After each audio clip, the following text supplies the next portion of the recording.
Après la découverte des fossiles du mammifère, Dawson veut poursuivre les recherches. Elle a besoin de plus de temps.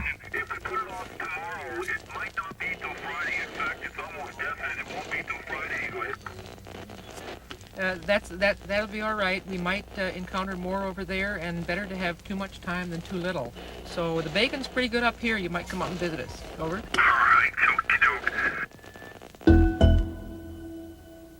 En réunissant les renseignements qu'ils ont recueillis, les membres de l'expédition estiment qu'ils peuvent établir l'identité du mystérieux mammifère. Ils croient qu'il s'agit d'un mammifère lémurien, espèce disparue, qui vivait parmi les hautes branches des métaséquoias, peuplant les anciennes forêts. Ses descendants modernes vivent dans la jungle africaine et dans les forêts du sud-est asiatique. Ces animaux ont une caractéristique commune remarquable. Ce sont des animaux nocturnes. Leurs immenses yeux leur permettent de voir dans l'obscurité. Mais comment ce mammifère lémurien s'insère-t-il dans le tableau de l'ancien Arctique? La découverte de cette forêt à 1000 km du pôle Nord prouve que l'Arctique a déjà connu un climat chaud. Les fossiles d'alligators et de tortues évoquent l'image des marais couverts d'une abondante végétation. En examinant les arbres fossilisés, on se rend compte que la forêt a poussé dans des conditions extraordinaires de lumière et d'obscurité. Si le lémurien volant était un animal nocturne, il a pu s'adapter parfaitement à un environnement qui était plongé dans l'obscurité pendant la moitié de l'année. Les espèces végétales et animales de l'Arctique préhistorique ont vécu dans des conditions qui n'existent dans aucune région du monde aujourd'hui. Mary Dawson croit que ce milieu était tellement inhabituel qu'il est devenu une sorte de foyer d'évolution. Habituellement, quand on pense au centre de l'évolution, on s'imagine une région tropicale grouillante de vie. C'est une idée qu'il nous faudra changer quand on pense à ce que nous avons découvert ici. Nous devons considérer l'Arctique comme une région où nous pourrions découvrir de nouvelles choses.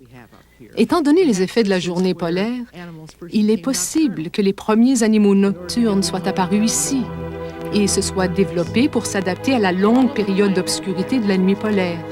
Toutes les plantes dont nous avons trouvé des fossiles perdent leurs feuilles. Est-ce parce qu'elles poussaient dans un environnement où elles étaient tour à tour, exposées à la lumière du soleil ou plongées dans l'obscurité pendant de longues périodes de temps, que certaines plantes ont commencé à perdre leurs feuilles? Celles-ci peuvent effectivement avoir poussé au sein des foyers d'évolution.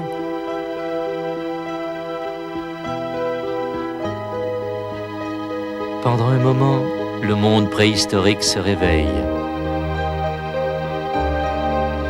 puis s'endort à nouveau.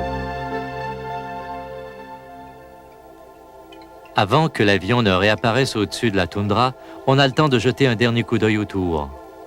Surprenant comment l'Arctique a dû se transformer. Aujourd'hui, il se présente sous forme d'un désert polaire. Le seul arbre qu'on voit est le minuscule saule pourpre nain. Rien ne pousse au-delà de quelques pouces. Le paysage est rude, mais il a ses propres lois. Les fleurs poussent comme par miracle dans le sable et entre les rochers. Leurs formes complexes leur permettent de profiter de chaque rayon de soleil.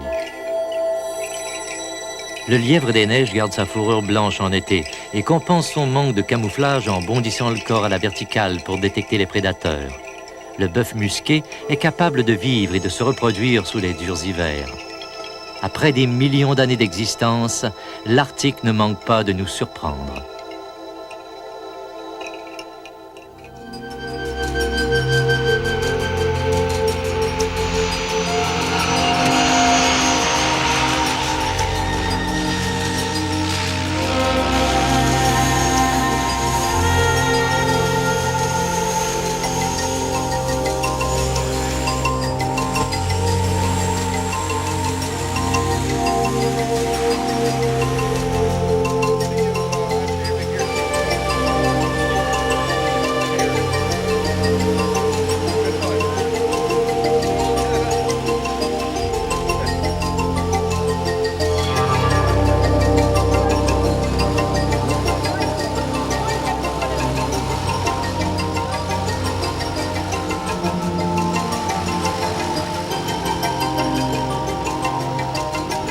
Nous vivons tous ensemble dans le même campement.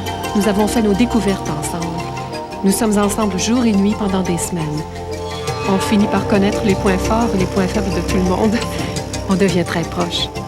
Il y en a que je ne verrai pas pendant une autre année. C'est donc agréable de passer quelques semaines avec eux et c'est dur de se quitter. Un à un, les scientifiques s'apprêtent à regagner leur coin de terre et l'expédition arrive à son terme. L'Arctique. Son apparente simplicité est déconcertante.